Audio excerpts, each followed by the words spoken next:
Assalamualaikum warahmatullahi wabarakatuh. Hari ini kita akan membahas tentang konsep statistika untuk mata kuliah statistik bisnis.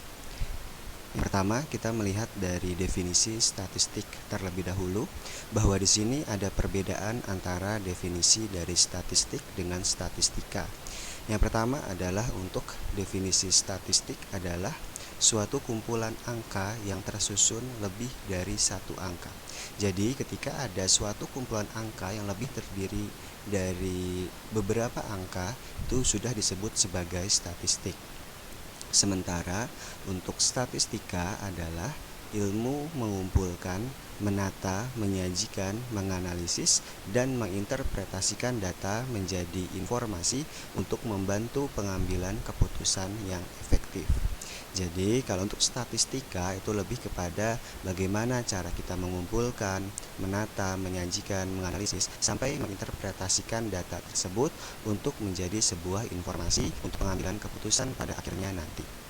Kemudian untuk jenis statistika, di sini ada beberapa jenis statistika. Yang pertama adalah statistika deskriptif, yaitu metode statistika yang digunakan untuk menggambarkan atau mendeskripsikan data yang telah dikumpulkan menjadi sebuah informasi. Jadi, ketika kita menggunakan data tersebut untuk menggambarkan atau mendeskripsikan hanya untuk sebuah informasi saja, disebutnya hanya statistika deskriptif. Tapi berbeda dengan statistika induktif, yaitu metode yang digunakan untuk mengetahui tentang sebuah populasi berdasarkan suatu sampel atau contoh dengan menganalisis dan menginterpretasikan data menjadi sebuah kesimpulan. Nah, bedanya untuk statistika induktif ini adalah nantinya kita akan mencari sebuah kesimpulan dari data-data yang telah kita dapatkan. Kemudian untuk jenis data, di sini ada 4 untuk jenis data. Yang pertama adalah data kualitatif, yaitu data non-angka seperti jenis kelamin, warna kesukaan, kota asal, dan sebagainya.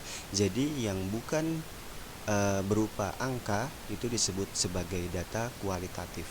Yang kedua adalah data kuantitatif, yaitu data angka seperti jumlah mobil, jumlah TV yang terjual, jarak, kota, dan sebagainya, disebut sebagai data kuantitatif ketika data yang tersebut dihitung berupa angka. Sementara yang ketiga ada data diskrit, yaitu data kuantitatif yang nilainya khusus dan merupakan hasil perhitungan serta biasanya berupa bilangan bulat, seperti jumlah orang, jumlah barang yang terjual, dan sebagainya.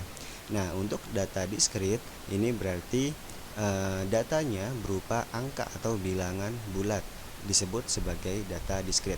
Sedangkan yang keempat adalah data kontinu, itu adalah data kuantitatif yang nilainya menempati semua interval pengukuran seperti jarak kota, panjang jalan, tinggi badan, dan sebagainya. Jadi sebuah data angka yang berupa angka desimal disebutnya sebagai data kontinu.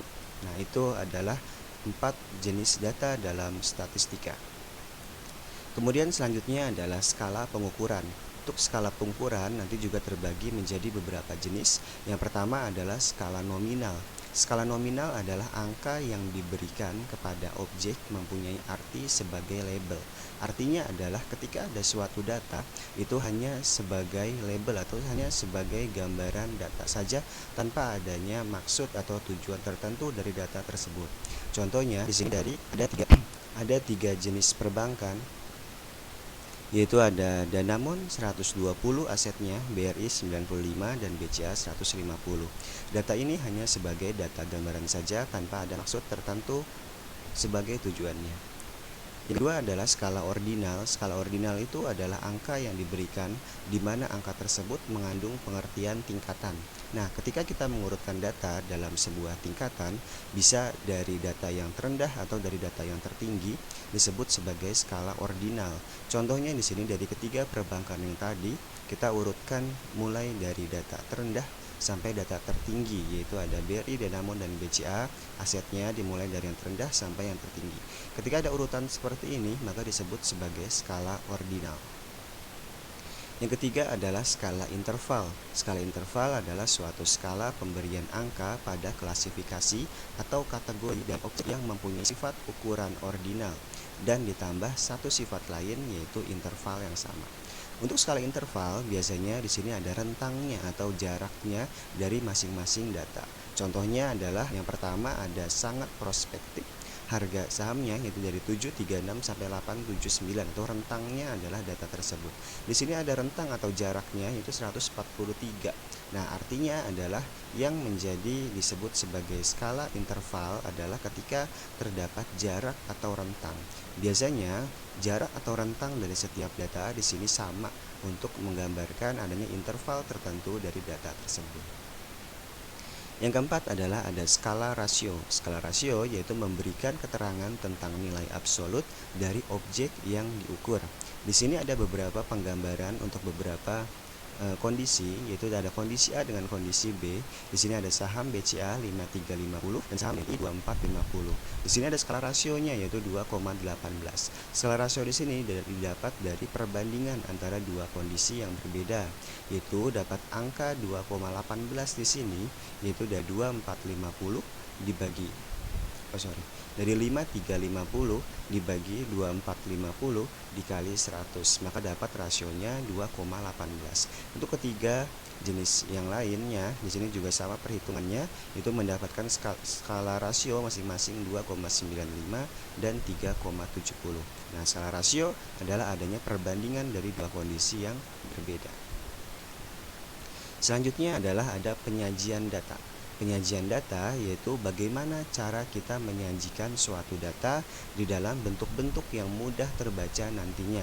Di sini akan kita gambarkan ke dalam 4 bentuk dalam penyajiannya, yaitu ada tabel, histogram, poligon, dan diagram lingkaran.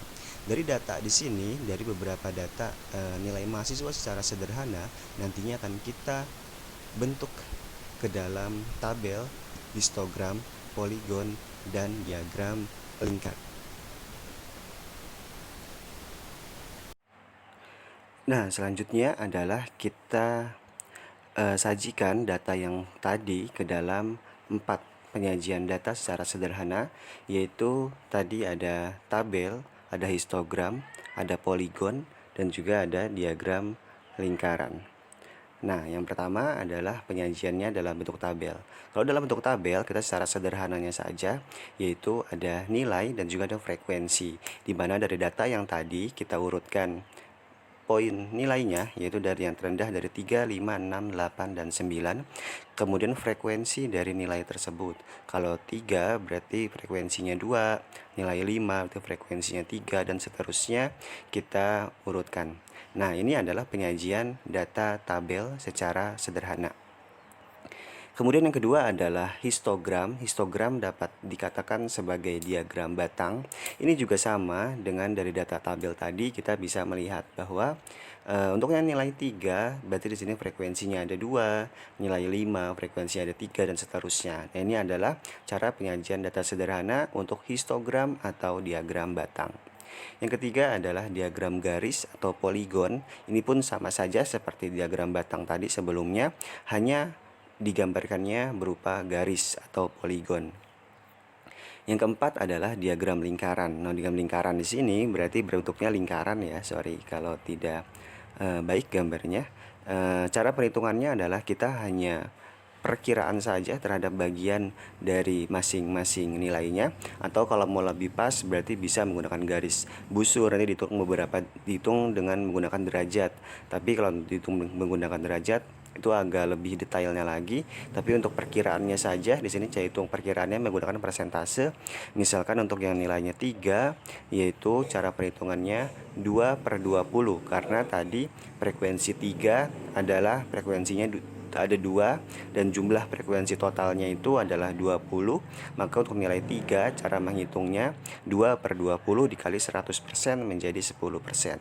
Untuk nilai 5 juga tadi frekuensinya ada 3, berarti 3/20 dikali 100% menjadi 15%, dan begitu seterusnya sama ke bawahnya. Jadi nanti kita bisa menggambarkan diagram lingkaran sesuai dengan bagiannya masing-masing dari nilai-nilai tersebut.